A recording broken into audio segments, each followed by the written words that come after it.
Hôte, Mahdi. Salam alaikum, bienvenue dans le Mahdi Mindset. Je suis votre frère Mahdi.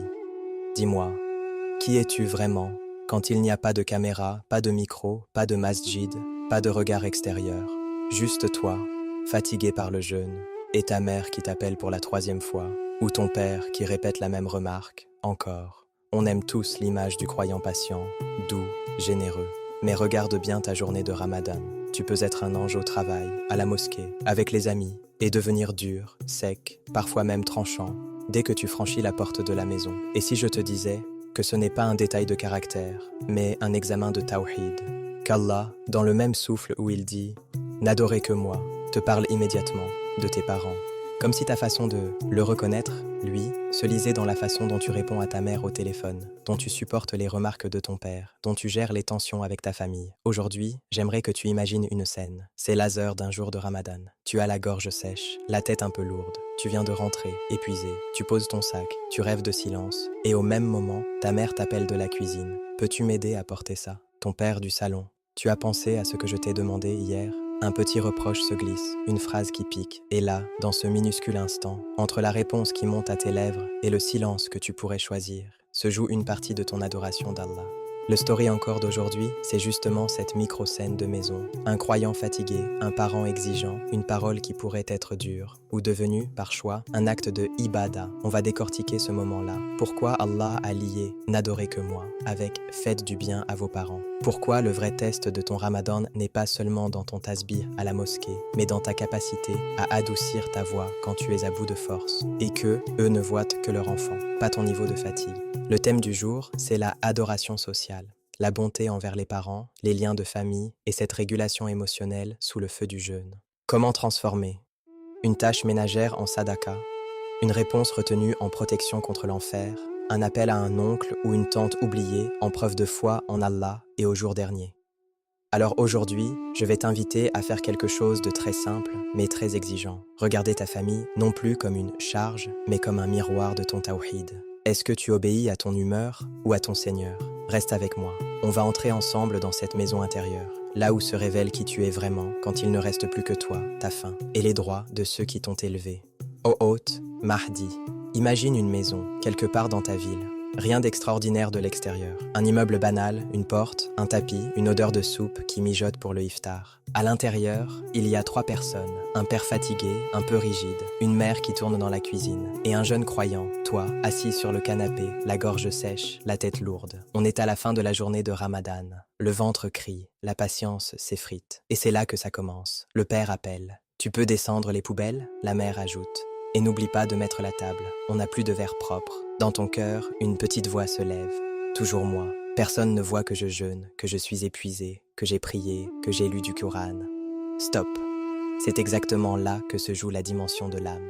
Pas dans ce que tu fais à la mosquée, mais dans ce qui se passe à l'intérieur, avant même que ta langue ne réponde. La adoration sociale, ce n'est pas un supplément pour les gens gentils, c'est une chirurgie du cœur. Quand Allah dit « N'adorez que moi et faites du bien à vos parents », il ne juxtapose pas 2 thèmes au hasard. Il te montre le chemin, du ciel vers la maison, de la prière vers la cuisine, du tasbih sur tes lèvres vers la douceur dans ta voix. Pourquoi? Parce que ton ego peut s'incliner devant Allah en public, mais il résiste à s'incliner devant les droits des autres en privé. Le jeûne vient démasquer ça. La faim enlève le vernis. Elle fait remonter l'impatience, le sentiment d'injustice, l'orgueil discret qui pense « Moi, je fais déjà beaucoup ».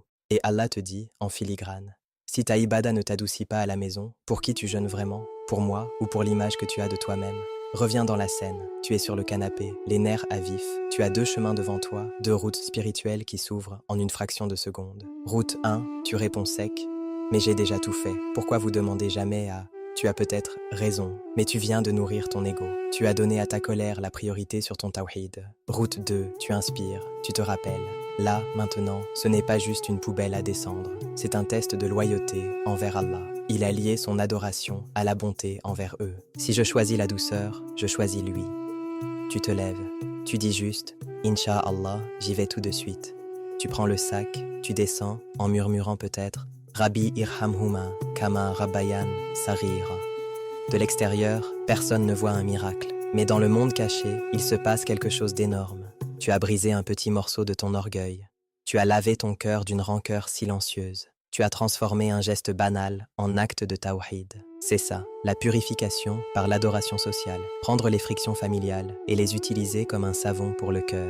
On croit souvent que la purification, c'est seulement les larmes dans la prière, les longues nuits de qiyam, les pages de Coran. Mais regarde la sagesse. Allah te met à l'épreuve là où ton ego est le plus à nu, chez toi. Devant les parents qui répètent, les frères et sœurs qui irritent, les tantes qui commentent, les oncles qui jugent. Chaque fois que tu retiens une parole dure, que tu reformules plus doucement, que tu acceptes un service sans soupir ostentatoire, tu grattes une couche de rouille sur ton cœur. La colère non maîtrisée, la susceptibilité, le besoin d'avoir le dernier mot, tout ça, ce sont des voiles entre toi et Allah. Et le Ramadan, avec sa fatigue et sa faim, fait remonter ces voiles pour que tu puisses enfin les voir et les déchirer. La adoration sociale, ce n'est pas seulement être gentil, c'est aligner ton cœur avec ce que tu dis dans la prière. Quand tu dis « Iyyaka na'budu », c'est toi que nous adorons, tu déclares « Ya Allah, je ne suis pas l'esclave de ma colère, ni de ma fierté, ni de ma fatigue. Je suis ton esclave à toi. » Puis tu sors du salat et ta mère t'appelle. Si tu lui réponds avec douceur, malgré la fatigue, tu viens de prouver que « Iyyaka na'budu » n'était pas qu'un beau verset. Tu as fait descendre le Coran dans ta cuisine. Et pour les parents ou la famille avec qui c'est compliqué, où il y a des blessures, des injustices, des limites nécessaires, la purification est encore plus subtile. Il ne s'agit pas de nier le mal, ni de se mettre en danger, mais de dire à ton cœur « Je garde mes limites, mais je refuse de nourrir la haine. Je n'obéis pas à ceux qui me détournent d'Allah. Je choisis l'adab, la dua pour eux, une forme de lien minimal qui ne trahit pas ma foi. Là encore, tu nettoies ton cœur de ce qui l'alourdit, la rancune, le mépris, la coupure définitive par ego. Chaque fois que tu fais une dua pour un parent, même dur, chaque fois que tu envoies un message de salam à un membre de ta famille avec qui c'est froid, tu fais un petit djihad intérieur. Tu dis à ton âme, on ne vivra pas avec ce poison, on vivra avec Allah. Alors aujourd'hui, je vais t'inviter à regarder ta famille comme un miroir de ton état intérieur. Si tu veux savoir où en est ton cœur, ne regarde pas seulement comment tu pries à la mosquée. Regarde comment tu réponds à ta mère quand elle répète, comment tu regardes ton père quand il ne comprend pas ton monde, comment tu parles de tes oncles, tantes, cousins quand ils ne sont pas là. Ce reflet-là, c'est la vérité spirituelle de ton Ramadan. Et la bonne nouvelle, c'est que chaque micro-geste peut devenir un polissage du cœur. Un verre d'eau servi à ton père, une assiette débarrassée sans qu'on te le demande, un « pardon, j'ai été dur tout à l'heure » murmuré à ta mère, un « salam, comment tu vas » envoyé à ce cousin oublié. Ce n'est pas spectaculaire, mais c'est là que ton âme se reforme. Alors, pendant ce Ramadan, ne cherche pas seulement les grandes émotions spirituelles.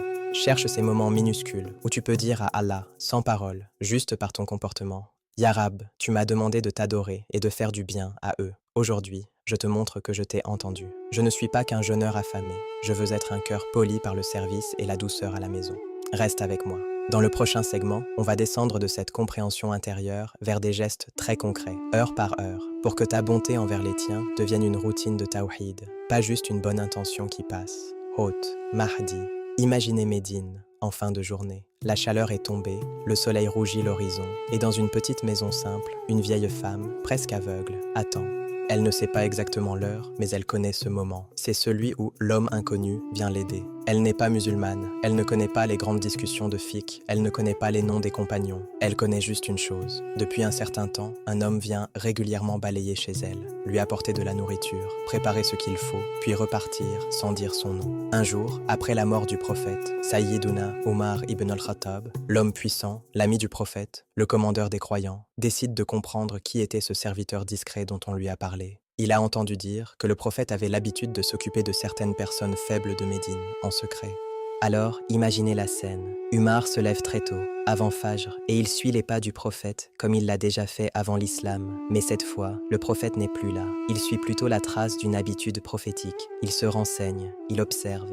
Et on lui indique cette maison, à la périphérie de Médine. Il entre, il voit la vieille femme. Elle ne le reconnaît pas, elle ne sait pas qui il est. Umar lui parle, il se propose de l'aider, de faire ce que l'autre homme faisait. Et là, cette femme se met à se plaindre de cet homme inconnu qui venait régulièrement. Elle dit, avec une sincérité brutale, comme seuls les âgés savaient le faire, « Cet homme qui venait, il mettait trop de temps, il ne fait pas tout bien, il ne me comprend pas toujours. » Elle critique celui qui la servait. Et Umar, lui, est en train de découvrir que cet homme qu'elle critique n'était autre que le messager d'Allah lui-même. Arrêtez-vous un instant. Le prophète, l'homme le plus occupé de la communauté, celui qui reçoit la révélation, qui dirige un État, qui enseigne, qui juge, qui console, trouve encore, dans son emploi du temps, des moments pour aller servir, discrètement, une vieille femme qui ne connaît même pas son nom, et qui en plus le critique. Pas de photos pour Instagram, pas de statut honorifique, pas de « tu sais à qui tu parles », juste du service, pour Allah. C'est ça, la dimension sociale de l'adoration dans la sunna. Une bonté qui ne dépend pas de la reconnaissance de l'autre, ni de son caractère, ni de sa gratitude. Maintenant, rapprochons la caméra, quittons la maison de cette vieille femme et entrons dans une autre scène, encore plus intime. Un jour, un homme vient voir le prophète avec une question claire, presque technique. Ô messager d'Allah, qui mérite le plus ma bonne compagnie, mon excellence, ma présence? Le prophète répond sans hésiter, ta mère.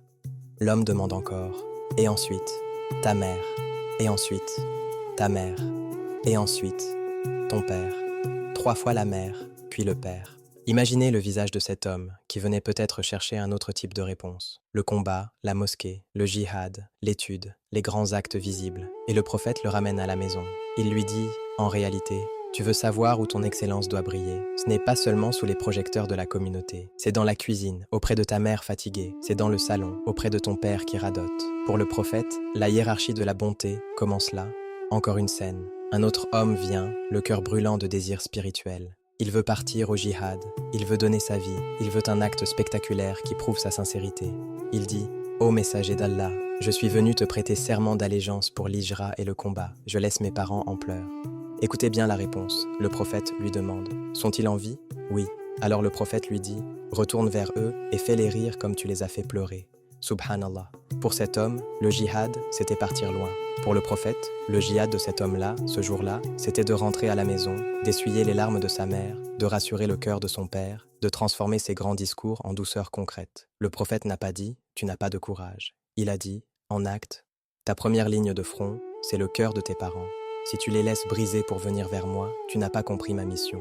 Qu'est-ce que tout cela veut dire pour toi, assis là, en plein Ramadan, le ventre vide et le cœur en quête de lumière? Ça veut dire ceci.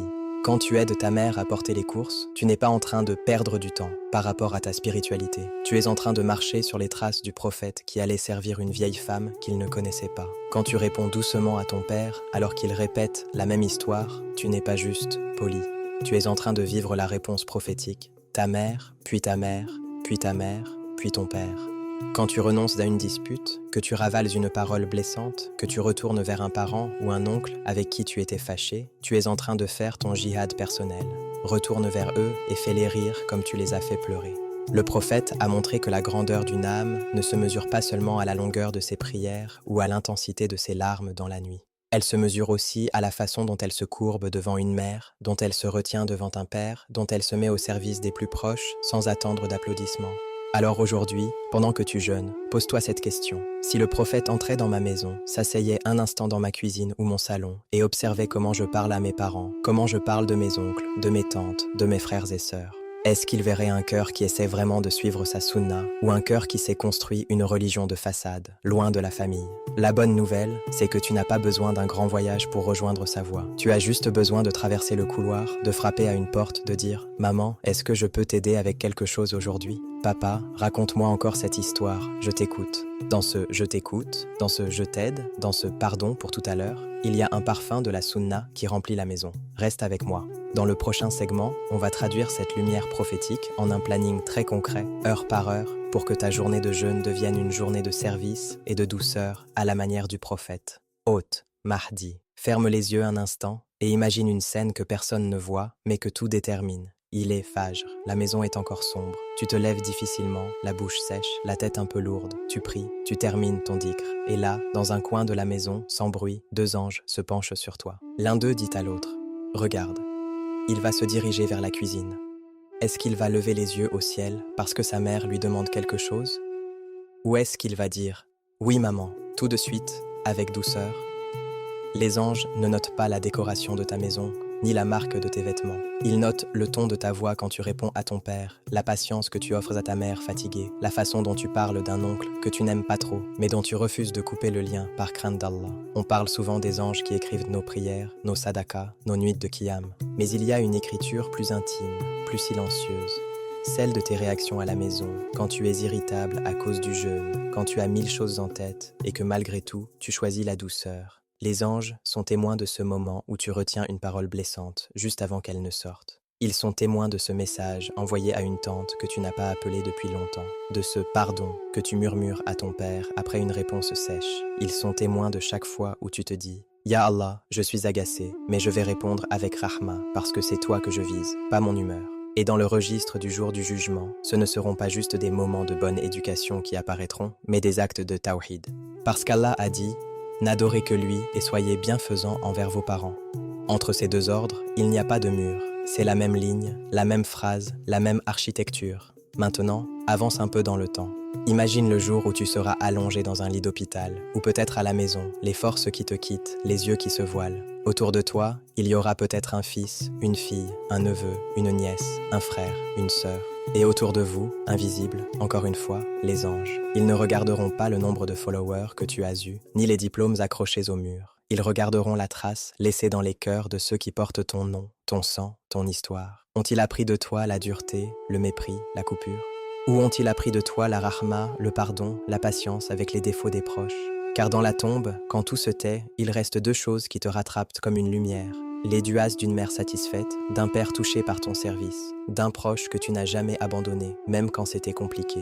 Et il reste aussi, qu'Allah nous en protège, les plaintes silencieuses d'un parent blessé, d'un frère ignoré, d'une tante humiliée. Les anges sont témoins de ces duas-là, et ils les portent jusqu'au trône. Imagine ta première nuit dans la tombe. Tout le monde est parti, le sol se referme, le téléphone ne sonne plus, les messages s'arrêtent, les réseaux t'oublient. Mais quelque part, dans une petite maison, une mère lève les mains. Ya Rab, pardonne-lui, il n'était pas parfait, mais il m'a aidé, il m'a respecté, il m'a écouté.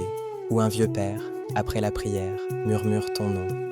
Ya Allah, élève son rang, élargis-lui sa tombe, comme il a élargi ma vie par sa douceur. Ces duas ne sont pas des émotions vagues, ce sont des réalités. Elles arrivent dans ta tombe comme de l'air frais, comme une fenêtre qui s'ouvre dans un endroit étroit. Et les anges qui viennent t'interroger savent très bien quel type de fils, de fille, de neveu, de nièce tu as été. Car la façon dont tu as vécu le tawhid ne se voit pas seulement dans ta mosquée, mais dans ton couloir, dans ta cuisine, dans les messages envoyés ou jamais envoyés. Alors aujourd'hui, pendant que tu jeûnes, souviens-toi, chaque fois que tu respires un coup avant de répondre, chaque fois que tu aides sans être d'humeur, chaque fois que tu appelles un proche que tu aurais préféré éviter. Tu n'es pas juste en train d'être gentil, tu es en train de construire ton visage le jour où tu te tiendras devant Allah et de préparer l'atmosphère de ta tombe. Sera-t-elle nourrie de duas de satisfaction ou de silence lourd et de regret? Les anges sont témoins de la façon dont tu parles à ta mère quand tu es fatigué. Ils sont témoins de la façon dont tu honores ton père quand tu n'es pas d'accord. Ils sont témoins de la façon dont tu refuses de couper un lien de sang parce que ton Seigneur t'a dit « Celui qui coupe la parenté ne rentrera pas au paradis ». Et ils sont témoins aussi du jour où tu décides de recoller, de réparer, de faire le premier pas. Peut-être que ce jour-là, c'est aujourd'hui. Reste avec moi. Dans le prochain segment, on va descendre cette réalité invisible dans un plan très concret, heure par heure, pour que chaque prière devienne un rendez-vous avec le service, la douceur et la réconciliation dans ta propre maison. Hôte, mardi. Imagine un instant Médine, en fin d'après-midi. Le soleil descend, la chaleur se calme, et dans une petite maison simple, une vieille femme appelle son fils. Ya Muhammad. Tu sais ce qui est bouleversant, ce n'est pas une histoire inventée. Le prophète, l'homme le plus occupé de la communauté, porteur de la révélation, chef d'État, guide spirituel, juge, enseignant. Quand une femme âgée l'arrêtait pour lui demander quelque chose, il s'asseyait, il l'écoutait, et il ne se levait pas tant qu'elle n'avait pas fini, même si ce qu'elle disait semblait simple, ou confus, ou pas urgent. Voilà la sunna, pas seulement dans la mosquée, mais dans le couloir, dans le salon, dans la cuisine. Alors aujourd'hui, on va faire quelque chose de très simple, mais très prophétique. Une fenêtre de bir calée sur tes prières. Regarde, tu pries déjà Fajr, Dour, Asr, Maghrib, Isha. On ne rajoute pas une nouvelle montagne à porter. On greffe juste un geste de service sur ce que tu fais déjà, comme si chaque adhan devenait une alarme invisible. Et ta famille, où en es-tu? Fajr. Tu te lèves, tu as peut-être les yeux lourds, la bouche sèche. Tu pries. Juste après le salam, avant de replonger dans le lit ou de prendre ton téléphone, tu restes assis et tu fais dua pour tes parents, par leur prénom. Pas un truc mécanique. Tu les vois, leurs fatigues, leurs erreurs, leurs sacrifices. Et tu murmures, Rabbi irhamhuma kama Rabbayan sarira. Seigneur, fais leur miséricorde comme ils m'ont élevé quand j'étais petit. C'est court, mais c'est un pont entre ta chambre et leur tombe, entre ton cœur et le leur. Dour, le monde t'aspire. Travail, études, mail, notifications, stress. Tu pries Dour, et juste après, une question prophétique, simple, directe. Qu'est-ce qu'une chose que je peux prendre sur leurs épaules aujourd'hui? Tu envoies un message. Maman, il y a une petite chose que je peux gérer pour toi aujourd'hui? Ou papa, c'est quoi un truc administratif, pratique, que je peux prendre en charge cette semaine? Tu ne promets pas la lune. Tu choisis une chose et tu la termines avant Asr. Ce n'est plus juste je t'aime, c'est je te soulage. C'est ça, la sunna en action. Asr, c'est l'heure où la fatigue du jeûne commence à gratter les nerfs. C'est l'heure où les réponses deviennent plus sèches, les sourcils plus froncés. Tu pries Asr et tu fais un petit scan intérieur. Aujourd'hui, est-ce que j'ai piqué quelqu'un? Une parole sèche? Un ton dur avec ma mère? Un message sec à mon père? Si la réponse est oui, tu appliques une sunna que beaucoup oublient. La force n'est pas de gagner la dispute. La force, c'est de réparer pendant que ton ego brûle encore. Une phrase, sans défense, sans justification. Je suis désolé pour mon ton tout à l'heure. Tu ne mérites pas ça. Pardonne-moi. Tu ne perds pas ta dignité. Tu gagnes ton cœur. Maghrib. Le moment de la rupture. Tout le monde est tendu vers la table, vers l'eau, vers la première bouchée. Tu bois, tu manges une date, tu pries. Et dans les minutes qui suivent, tu offres un cadeau très simple à un parent ou à un aîné de ta famille. Un appel de 3 minutes. Pas pour régler les comptes, pas pour refaire le procès du passé. Juste. Comment tu vas? Je voulais juste entendre ta voix. Fais dua pour moi, s'il te plaît. C'est court. Mais dans le monde invisible, ça pèse lourd. Parce que tu dis à Allah, par ton geste, je ne couperai pas. Même si c'est compliqué, je garde le fil. Isha. La nuit tombe. Les écrans s'allument. La journée t'a épuisé. Tu pries Isha. Et avant de t'éparpiller, tu prends 60 secondes pour faire ce que j'appelle le petit livre de la lignée. Tu écris 2 lignes dans ton téléphone ou sur un carnet. 1. Aujourd'hui, qui est-ce que j'ai servi? Par un appel, une tâche, une aide, un silence patient. 2. Aujourd'hui, qui est-ce que j'ai évité? Qui mérite un message, un appel, un rendez-vous que je repousse depuis trop longtemps. Et tu planifies une reconnexion pour demain, pas 10, une. C'est comme si tu disais à Allah, je ne suis pas parfait, je suis lent, je suis blessé parfois, mais je ne lâche pas la corde de ma famille, aide-moi à la tenir. Tu vois, la sunna, aujourd'hui, ce n'est pas seulement imiter la longueur de sa prière, c'est imiter sa façon de ne jamais mépriser les besoins des siens, même quand il était épuisé. Alors choisis une seule chose parmi tout ça pour commencer. Soit le doigt de Fajr, avec le prénom de tes parents, soit le message de Dour, qu'est-ce que je peux prendre sur moi? Soit l'excuse propre après Asr, soit l'appel de gratitude à Maghrib, soit les 2 lignes du soir après Isha. Mais fais-la comme un acte de tawhid, pas comme un geste social. Tu n'es pas juste en train d'être poli. Tu es en train de dire à Allah, avec ton comportement, je t'adore, même là où personne ne m'applaudit, dans ma cuisine, dans mes excuses, dans mes appels, dans mes services silencieux. Et ça, c'est une des plus belles formes de sunna vivante. Hôte, Mahdi. Alors, si on devait résumer toute cette journée en une seule image, ce serait peut-être celle-ci. Toi, fatigué par le jeûne, avec un peu moins de patience, un peu moins de sucre dans le sang, mais avec plus de vérité qui remonte à la surface. Et au milieu de cette vulnérabilité, tu choisis quand même une parole plus douce, un service discret, un appel que tu repoussais, une excuse propre, une écoute sans soupir. C'est ça, le cœur du jour 9. Comprendre que la ibada ne s'arrête pas au tapis de prière. Elle continue dans la façon dont tu réponds à ta mère quand elle te répète la même question. Elle continue dans la façon dont tu respectes ton père, même si vous ne voyez pas le monde de la même façon. Elle continue dans la façon dont tu refuses de couper les liens, même quand ton ego te dit « laisse tomber, il ne mérite pas ». Aujourd'hui, on a essayé de regarder la famille non pas comme un décor de ta vie spirituelle, mais comme un examen de tawhid.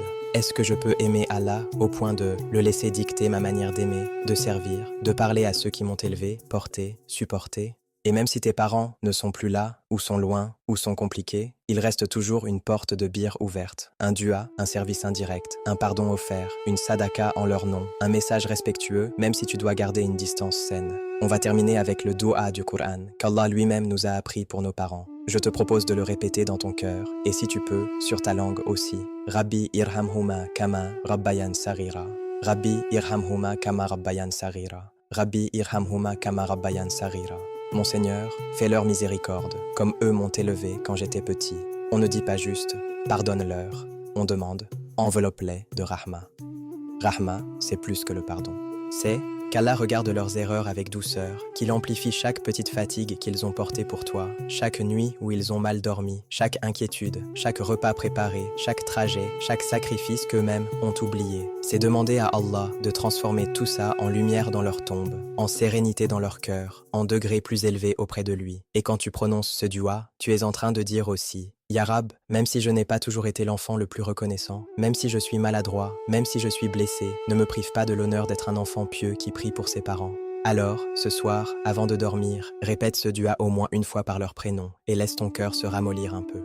Même si tu ne sais pas par où commencer, avec eux dans le concret, commence par ça, par demander à Allah de leur faire du bien. C'est souvent la première pierre qui débloque le reste. Qu'Allah remplisse tes maisons de rahma, qu'il guérisse les blessures anciennes, qu'il rende nos parents parmi ceux qu'il aime, et qu'il fasse de nous des enfants qui les honorent, même quand ils sont absents, même quand ils sont difficiles, même quand ils sont déjà retournés vers lui. Qu'Allah vous préserve. Rendez-vous demain pour la suite du voyage. Salam alaikum.